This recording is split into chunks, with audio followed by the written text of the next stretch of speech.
Hello there, folks. I'm Max Martin. And this is the Vinyl Cutter. She's a 28-inch US cutter Titan.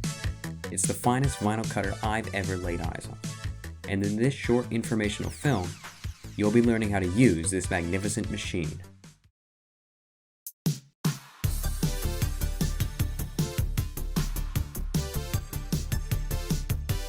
The first step is to plug in the power cable, located on the left-hand side of the machine. Next, turn on the vinyl cutter. The switch is right next to the power cable. Easy as pie. At this point, you should retrieve the vinyl and vinyl picker from the closet, located in the left-hand corner of the room. There's plenty of rolls to choose from, but be mindful of bending or crumpling the edges.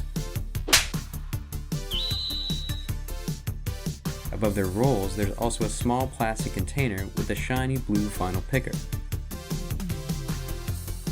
Scissors are also recommended. These will come in handy once you've completed your cut. Before you start the vinyl cutting process, take the stickers off the vinyl, but do not lose them. After this, set the vinyl spool on the rollers and feed it into the printer. Make sure the edge is lined up with the guidelines. Once it's in position, lock the vinyl roll in place using the pinch rollers. Pressing the test button at this point will cut out a small triangle. This is a good way to check if everything is in order. From here on out, it's just software stuff. Mostly.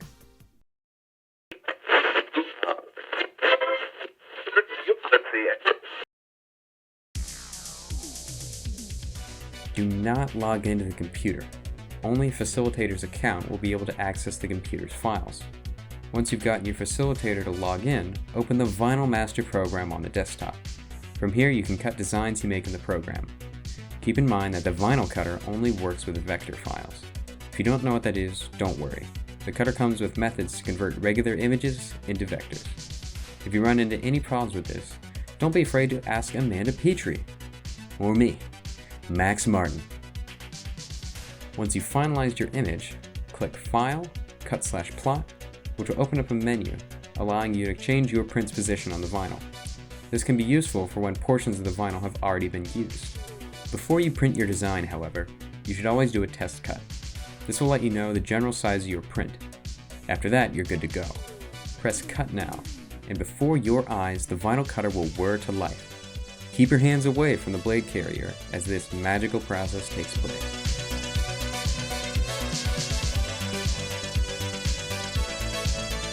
Once the deed is done, unclamp the pinch rollers and remove your vinyl roll.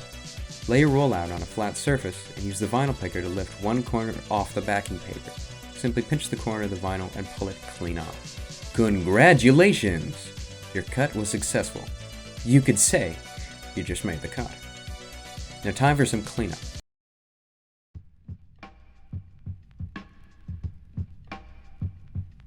After removing your stickers section, re-roll the vinyl spool and replace the two stickers. Then, simply put the roll and vinyl picker back where you found them. Finally, if you're done with the vinyl cutter for the day, unplug it from the wall and switch it off. I've been Maximilian Mad Dog Martin, and this has been the Vinyl Cutter. Thank you. And thanks to Amanda for editing this video and also recording. Thank you, Amanda. And thanks to Miss Doyle for teaching the class. It's a good class. We make stuff in a space. Maker's space, right? All right. Where's the off button?